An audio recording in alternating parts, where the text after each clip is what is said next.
अब बताओ क्या हुआ? मैंने तो तुम्हें वह चमत्कारी पक्षी दिया था जो तुम्हारी हर मुश्किल को आसान कर सकता है, तो फिर तुम वापस क्यों आए? अरे क्या पक्षी दिया था? वह तो उड़ गया।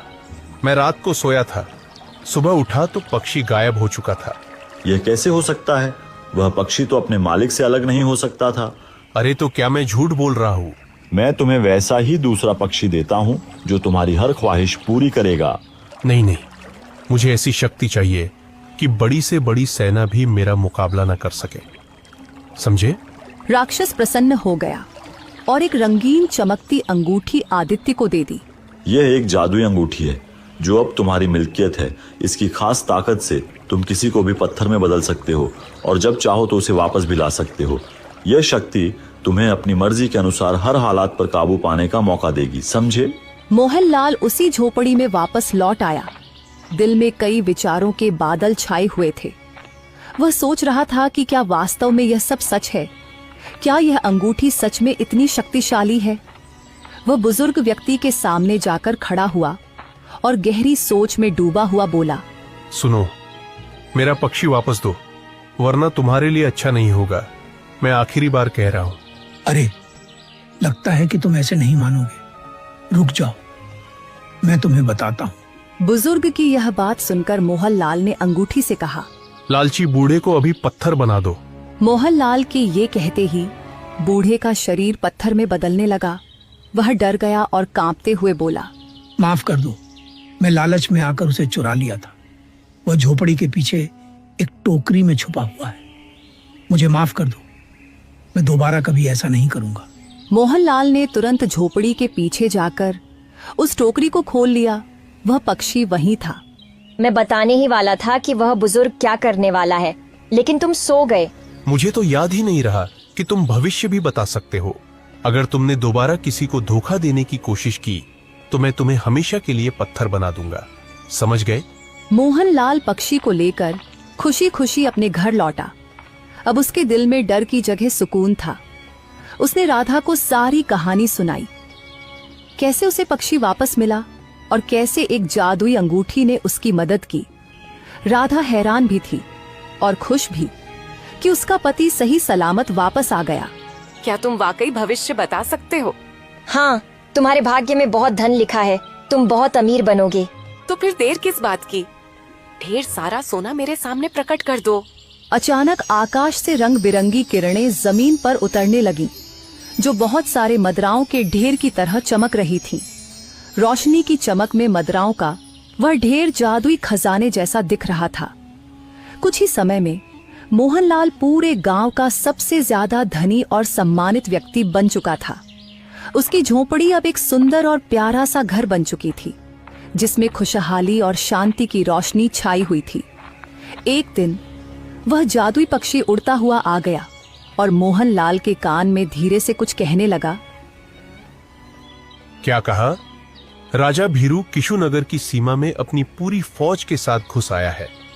अब समय आ गया है जमींदार को सबक सिखाने का। मोहनलाल ने गांव के एक आदमी को राज दरबार भेजा। जाओ, राजा विक्रम से कहो कि रामपुर गांव का सबसे अमीर व्यक्ति ने उन्हें निमंत्रण दिया है और ये सारे सोने के पात्र भी तोहफे में दिए हैं।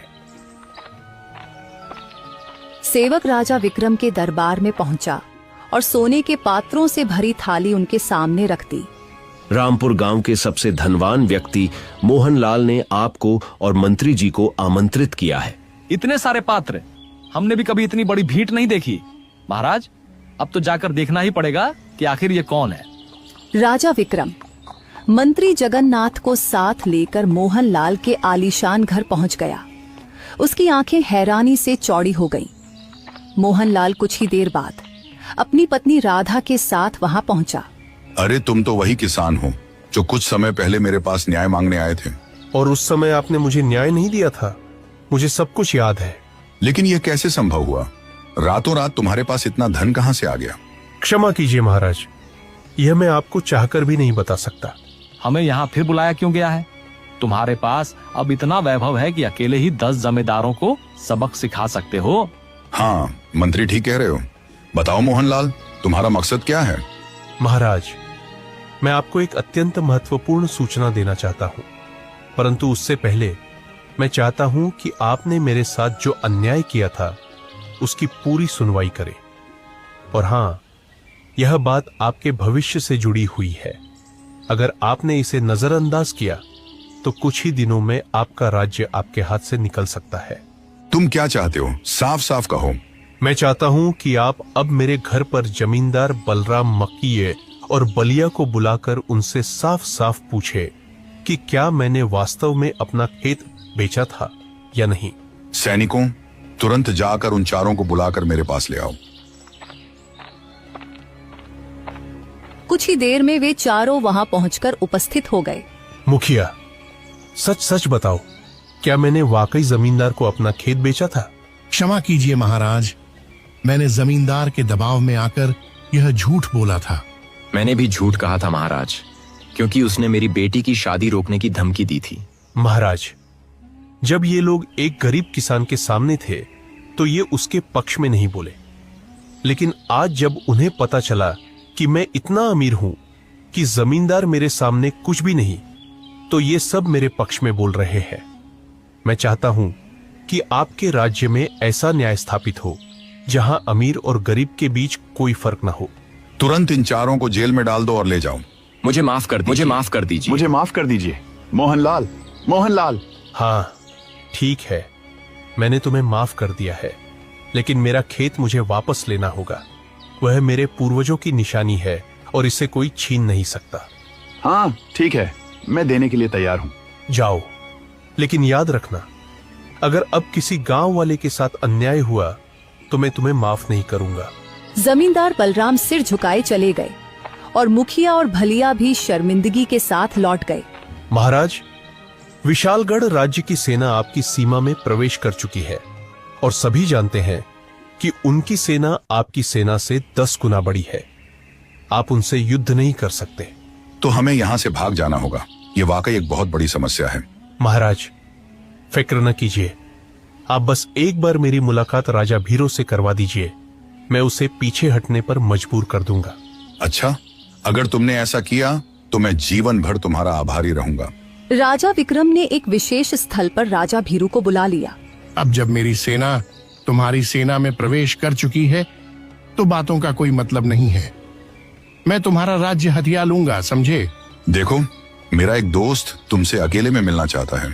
तभी वहां से राजा विक्रम चला जाता है और वहां मोहनलाल आ जाता है। मोहनलाल ने पहले राजा भीरो को प्यार से समझाने की कोशिश की, लेकिन राजा भीरो मानने को तैयार नहीं था। मोहनलाल को गुस्सा आ गया। राजा भीरो को पत्थर बना दो। राजा भीरो धीरे धीरे पत्थर में बदलने लगा। तुम्हारे पास समय है, अगर तुमने अपने कदम पीछे नहीं हटाए तो तुम हमेशा के लिए पत्थर बन जाओगे। मैं वचन देता हूँ कि मैं अपनी सेना को वापस बुला लूंगा। राजा भीरो का पत्थर बनना रुक गया और वह डरकर वहां से भाग गया। अगले दिन राजा विक्रम ने मोहनलाल को अपने महल में बुलाया। आखिरकार ये सब कुछ तुमने किया कैसे? महाराज, बस यही तो मैं आपको बता नहीं सकता। कुछ बातें राज ही रहनी चाहिए, यही बेहतर है। हाँ ठीक है, हम तुमसे नहीं पूछेंगे, लेकिन हमसे दोस्ती करनी होगी। जरूर महाराज, जरूर। यह थी एक गरीब किसान की कहानी। किस्मत के दरवाजे कब खुल जाएं, कोई पता नहीं होता। हमें हमेशा उम्मीद रखनी चाहिए और आगे बढ़ने की कोशिश करनी चाहिए।